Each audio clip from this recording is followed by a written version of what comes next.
Good morning, and welcome again to Conversations with Dr. Johnson, the final one for the week.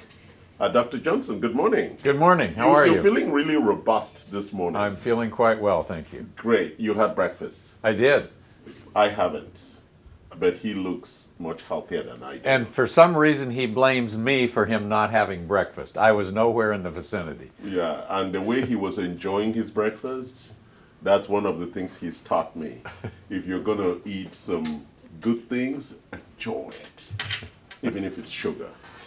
Right, Dr. Johnson? If you're going to cheat, cheat joyfully. Yes. Yes. Yes. Does that apply to all kinds of cheating?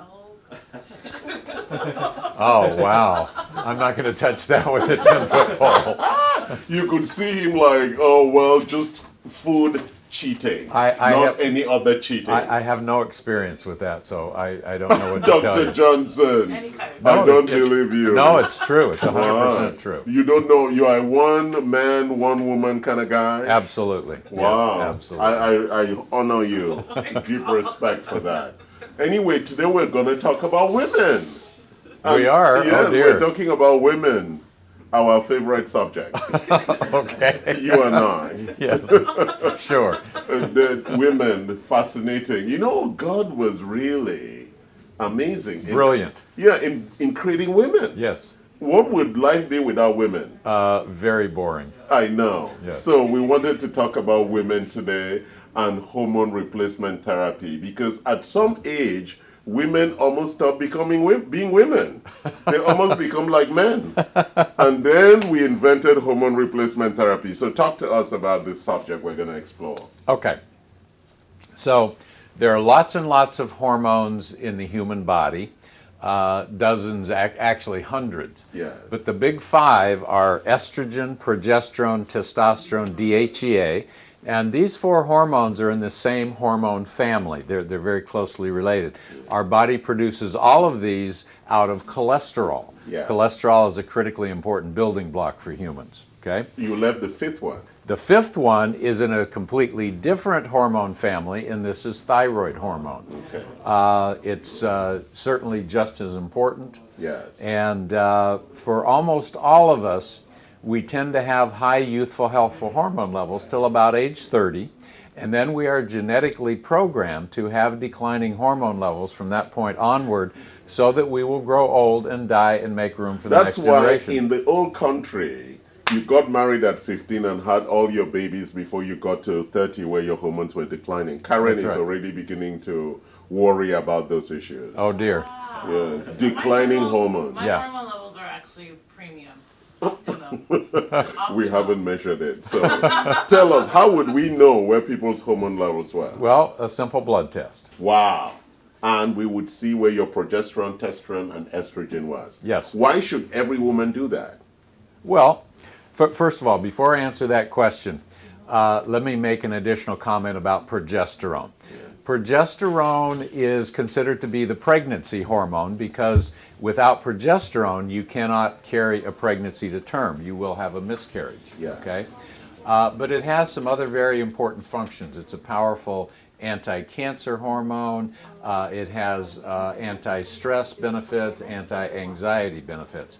Now, understand here, with all of these hormones, we're talking about biologically identical hormones, bioidentical. I wanted to stop you on the progesterone. Yes. The applicability is same for men and for women, because men also need to take progesterone if they're deficient. In some cases, yes. Yes. Yes.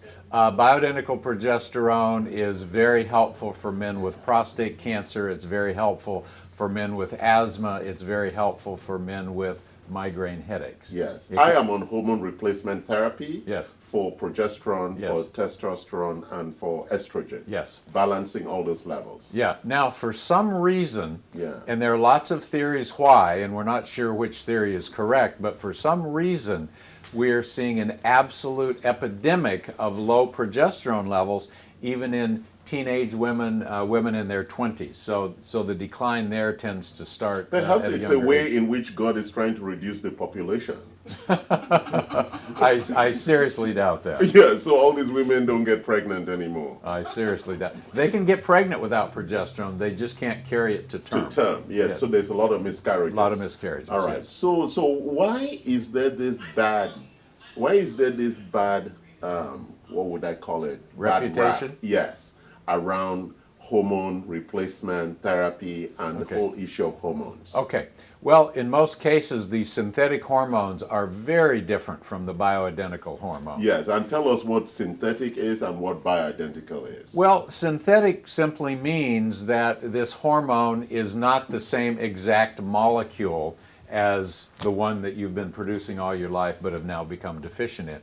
Yeah. It's a molecule that's similar in certain ways and has some of the same actions, but is not the same in other ways, and therefore that leads to a potentially long list of side effects. The big problem with synthetic estrogen is that it tends to promote cancer. Yes. Whether it's breast cancer, uterine cancer, ovarian cancer, cervical cancer, or endometrial cancer, the various female cancers. That's correct. Okay? Yeah.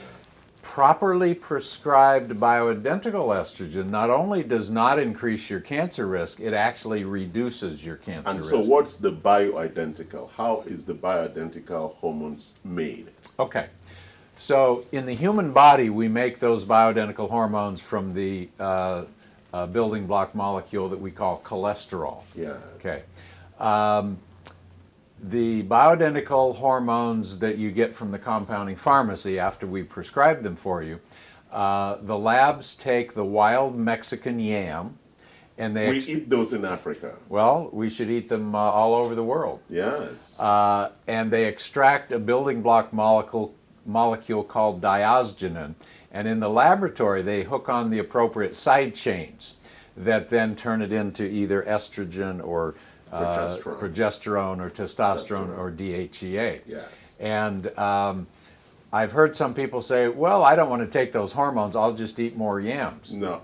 Yeah. Well, unfortunately, it doesn't work because our body has no way to convert this diosgenin molecule into the hormones. And I think, this is a Charles Sinnett theory. Okay? That the reason Look out, folks. Yeah, the reason divorce is predominant around the 40, 50, 60 mark is because of this hormonal imbalance. Well, I'm sure that's absolutely a factor in many cases. Absolutely. Because people lose the desire for sex. Yes. Sex becomes more painful. Yes, they tend to get vaginal dryness. Men cannot have erections. And the most important thing God ever created in life. Wow. Erections. I thought it was women was the most important thing God No, created. after women, he had to create erections. If not, what would have happened? There'll be no procreation. Now remember, this is PG. We can't get to No, we're just here. talking about how babies are made. You need a woman and an erection. And an erection. Not a man. And mostly it comes from men. Preferably with a man attached. Yes, well, yeah, preferably, yes. So God in its whole architect was like, how do we procreate? A woman who has desire and is willing, and an erection. Yes. And the hormones testosterone and thyroid are very important in producing desire, keeping libido strong. So when a woman has no desire, it's not because she's not in love with a man. It's because she has hormonal challenges. In many cases, that's true. And that's why the guy says, I'm going to have a concubine. Okay, if you say so. I know. The emperors used to do it. In Chinese culture, the first wife, if she didn't have desire anymore, would bring in a younger wife. Yeah. And life worked very well until Western culture came and taught us some really nonsense. Right, monogamy. And then we have to deal with the hormone issue. So let's talk about that. So how do women who come to you and men who come to you, yes, how do you come to the topic of addressing underlying hormone issues? Because people don't come to your office and say, I have a hormonal issue. Well, it's very simple. I ask the patient why they're here. Yeah. How can I help you? Yeah. And they give me their list of complaints, which commonly include fatigue, lack of desire, unimpressive erections, that sort of thing. I love the way you describe unimpressive. Yes. Because my most impressive erections happened when I was 11 or 12. Those morning erections before you go to pee. Yeah. They're like full blown, all out there. If you say so. Yes, exactly.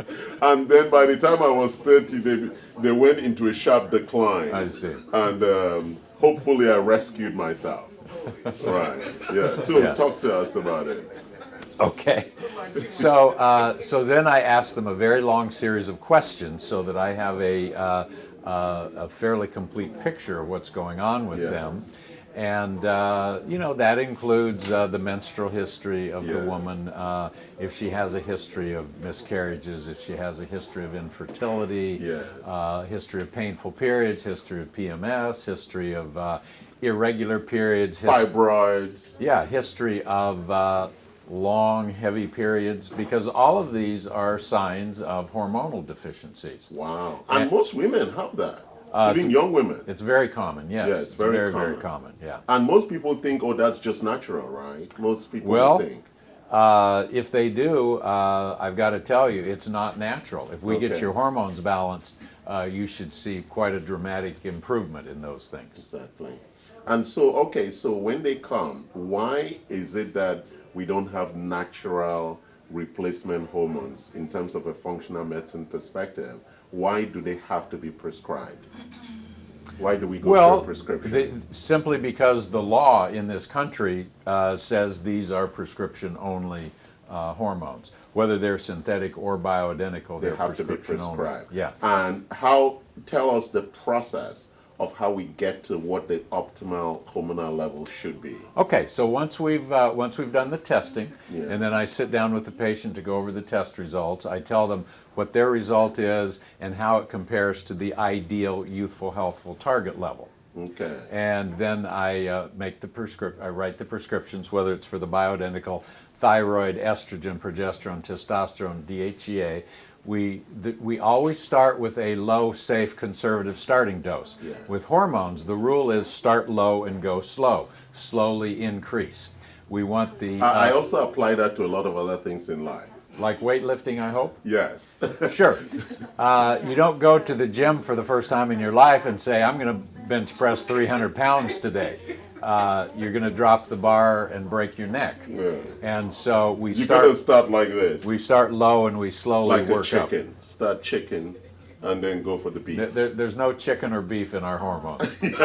So And hopefully there's no hormones in our chicken and beef.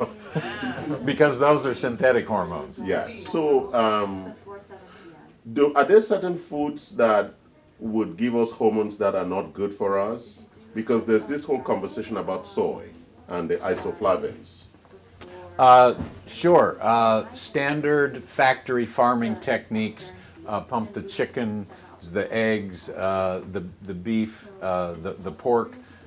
They pump them full of synthetic hormones so that they will fatten up faster and they can get them to market sooner. And And therefore, so when we eat that, we get those sure, extra. we absorb And that. then there's this whole issue about xenoestrogens. Yes. Yes. Yes. That come from, go ahead. Well, xenoestrogens, xeno means foreign, okay? Yeah. They're estrogen-like molecules that have found their way into our modern day lifestyle. They are present in plastics, they're present in all sorts of shampoos and cosmetics, lipsticks, some toothpaste, etc., etc.